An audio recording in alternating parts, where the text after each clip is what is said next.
A few years ago, on a freezing December day, I was driving alone across Nevada. It had been snowing for hours, and as the evening came in, the snow suddenly picked up, thicker, heavier.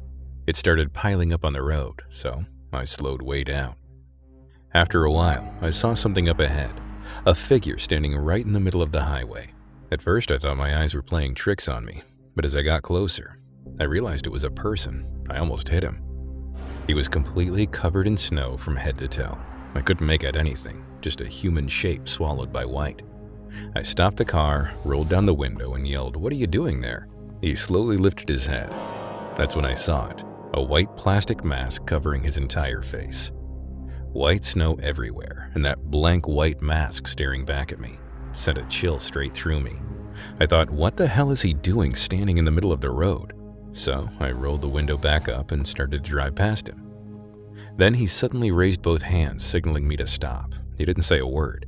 Then out of nowhere, he started dancing. Not some random flailing. He danced like a trained performer, smooth, precise. I just sat there watching him for maybe 30 seconds thinking, what the hell is happening right now? Then he raised his hands again, this time making a gesture like he was taking a picture, like he wanted me to film him. I couldn't tell if he was messing with me or actually asking me to record him dancing and post it online or something. 100 thoughts ran through my head. I was just about to pass by, but at that moment, another man appeared on the side of the road, walking quickly towards me. He too was wearing a white mask, a white puffer jacket, and white pants. Before I could react, he pulled a gun from his pocket and pointed it straight at the dancing guy. At first, I honestly thought it was some kind of prank, but the second I saw the gun, reality hit me hard. I slammed the gas, swerved the car, and tried to get past them. The snow made the tires slip, and the whole car fishtailed, but all I could think about was getting away. The man pointed the gun at me, and I ducked my head and kept driving. The situation was so tense that I couldn't remember how I drove. When I got far enough, I checked my rearview mirror. Both of them were still standing there, staring at me. The guy with the gun was now pointing it at me. I changed lanes over and over, trying to create distance. Then I heard it, gunshots. My heart stopped. When I looked again, the guy wasn't shooting at me. He was shooting at the dancing guy. I saw the dancing guy drop to the ground, and then the man with the gun turned back toward me and started firing wildly in my direction. Somehow I got far enough away. I called the police and reported everything. Later, the cops told me they found no blood, no bullet casings, no footprints, nothing. So the dancing guy hadn't been shot. He just faked it. That night, my heart wouldn't stop racing. I wrapped myself in a blanket, drank hot tea, and tried to calm down. But I couldn't stop thinking about why they were out there in that cold, and what they were trying to do to me. Were they planning to kill me, or was it something else entirely? Hi, Wansi. I have a creepy story I experienced when I was about 11 years old. I'm 20 now, a grown man, but what happened that night has stayed with me ever since. When I was a kid, I never believed in anything supernatural, ghosts, spirits, none of that. But this one experience made me question everything. One night, while I was sleeping in my house with my parents and the rest of my family, I heard something I still can't explain. It must have been around 1 a.m. when I suddenly woke up to the sound of something jingling. I realized I had to pee, but the moment I heard that sound, I was too scared and confused to get out of bed. I hid under my blanket, with just my face sticking out, listening. The sound was like someone jingling a bell continuously, and it went on for almost an hour. It was incredibly creepy, and what made it even stranger was that my mom and grandmother, who were sleeping right next to me, didn't hear anything. They were asleep the entire time. The sound was loud enough to fill the whole room, so there was no way they didn't hear it, which means it must have been something only I could hear. It seemed like it was coming from the balcony right outside my bedroom, but I was way too scared to check. It just kept going and going without stopping.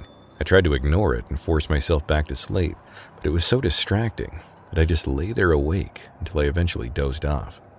The next morning, everything was normal, like nothing had happened. I asked my parents if they heard any jingling sounds during the night, but they all said no. When I told them what I heard, they brushed it off and said I must have been tired or stressed. To this day, I still have no idea who or what could have been making that bizarre jingling noise. Even thinking about it coming from outside is strange, because our house was a 2-story building. Outside my room was a balcony, and beyond that was nothing. To get down to the pavement and the small road in front of our house, you had to go downstairs to the first floor. So I honestly don't know. Even now I still think about it sometimes. I'm actually glad I didn't get up to check what it was that night. Why would someone be shaking bells outside at that hour on a cold night? Was it intentional? Did it mean something? I have no idea. All I know is that it was creepy as hell, and I'll never forget it. I'm a long-haul trucker. I usually pull 12-hour shifts, even at night. A few months back, as usual, I was driving along a quiet road past midnight, listening to an audiobook. I don't know how long I'd been driving, but drowsiness had overtaken me like a thief in the night. I reached over the passenger seat to try to grab an energy drink, but all I found were empty cans rattling around. So I figured I'd make a quick pit stop at whatever convenience store was close by. A short while later, I pulled into this real rundown little place. The lighting inside was dim, kind of reddish. Atmosphere was strange. I wasn't sure if it was even open, but the neon open sign was buzzing faintly. When I walked in, the little door chime went off, but nobody was at the counter, and the whole place felt dead. The shelves also had a very limited selection of products: dusty Campbell's, shriveled air-sucked bags of chips. An unknown red liquid clung to the empty roller grill. Seemed like the place had long since been deserted. I just wanted to grab an energy drink and get the hell out, but I couldn't find one anywhere. Then suddenly I heard a clanking sound behind me. I turned around and saw an old man locking the front door with a chain. Startled, I shouted, "Wait, I'm in here!" But the guy didn't react at all. He was locking a padlock onto the long chain stretched across the front door. Then he turned off the lights. The inside of the store suddenly became pitch black. I bolted toward him, grabbed his shoulder, and he slowly turned around like he already knew I was there. He opened his mouth to speak to me, but his voice sounded wrong, muffled. And when he opened his mouth, I could see his tongue, short and messed up, like it had been cut. Half terrified, half pissed, I shook him violently and yelled for him to open the door. But he didn't respond. He just kept opening and closing his mouth as if trying to say something, but no sound coming out.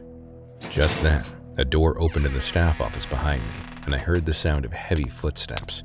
It was dark, so I couldn't see clearly, but it was two very tall men. They were talking about something. It seemed like Russian, but I had no clue what language it was. And when they stepped out of the darkness, man, I'll never forget what I saw. They were wrapped head to toe in duct tape, each holding a knife, but not normal knives. The blades were spiral-shaped, something I'd never seen before. They looked at each other laughing, then turned their heads toward me. My brain just went, I'm dead. Right then, the old man shuffled toward the counter, and that's when I realized the door wasn't fully locked yet. So I unlocked it, yanked the door open, and ran outside. The duct tape guys didn't chase me. They just stood in the doorway, staring. The old man was holding a mop now, and the two men beckoned me toward them. One of them was waving something that looked like a candy bar at me. I scrambled into the truck and fired it up and got the hell out of there. Looking in the rearview mirror, I saw the store's sign lights go out immediately, and no one came out. I called the cops, and when they showed up, the guys were long gone. It turned out the store had been shut down a long time ago. When they entered the back office, they found a large bucket on the floor with cleaning detergent and dozens of knife stab marks dug into the desk. They tracked down the culprits. No idea what happened after that. All I know is I don't stop at remote, sketchy places anymore. Not after that night.